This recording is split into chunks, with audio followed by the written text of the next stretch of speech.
അവിടെ പോണത് കപ്പയ്ക്ക് പിച്ചാൻ. ബാ. തലേന്നത്തെ പരിപാടിയൊക്കെ കഴിഞ്ഞ് ഒന്ന് ഉറങ്ങി എഴുന്നേറ്റപ്പോ തന്നെ ഒരു ഉച്ചയോളം ആയി കേട്ടോ.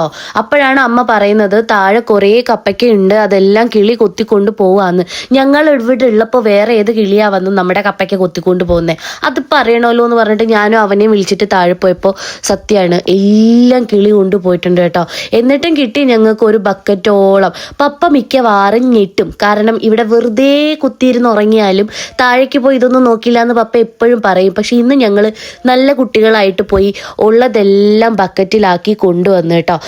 ഇനിയിപ്പം രാവിലെ ബ്രേക്ക്ഫാസ്റ്റിന് കപ്പയ്ക്ക, ഉച്ചയ്ക്ക് ലഞ്ചിന് കപ്പയ്ക്ക, രാത്രി ഡിന്നറിന് കപ്പയ്ക്ക, അങ്ങനെ ഞങ്ങൾ ഇവിടെ ഇനി കപ്പയ്ക്ക കൊണ്ട് ഒരു കപ്പയ്ക്കയുടെ ഒരു മയമായിരിക്കും ഇവിടെ.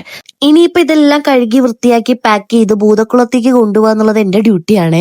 ഭൂതക്കുളത്താണ് ഇവിടുത്തെ മൂത്ത ചേച്ചീനെ കൊണ്ടുപോയിരിക്കുന്നത്. പുള്ളിക്കാരിക്ക് 3 നേരം കപ്പയ്ക്ക് കിട്ടിയ അത്രയും സന്തോഷം. അപ്പൊ പിന്നെ അങ്ങോട്ടേക്ക് കൊണ്ടു കൊടുക്കണം, എൻ്റെ വീട്ടിലേക്ക് 2 കൊണ്ട് കൊടുക്കണം, അങ്ങനെ കുറച്ച് ഡ്യൂട്ടി ഉണ്ട്. ഒരു പാത്രം കൊണ്ട് അവൻ്റെ അടുത്തേക്ക് പോയിരുന്നു, ഒരു കഷ്ണം തായോ പറഞ്ഞിട്ട്. അതെന്തായാലും നല്ല വൃത്തിയായിട്ട് മുറിച്ച് എനിക്ക് തന്നു. ഞങ്ങൾ 2 പേരുടെ കഴിച്ചു കേട്ടോ. എന്നാ പിന്നെ ഞങ്ങൾ കഴിക്കട്ടെ. ഇന്നത്തെ വീഡിയോ ഇത്രേ ഉള്ളൂ. ഓക്കെ, ടാറ്റാ, ബൈ ബൈ, സീ യു.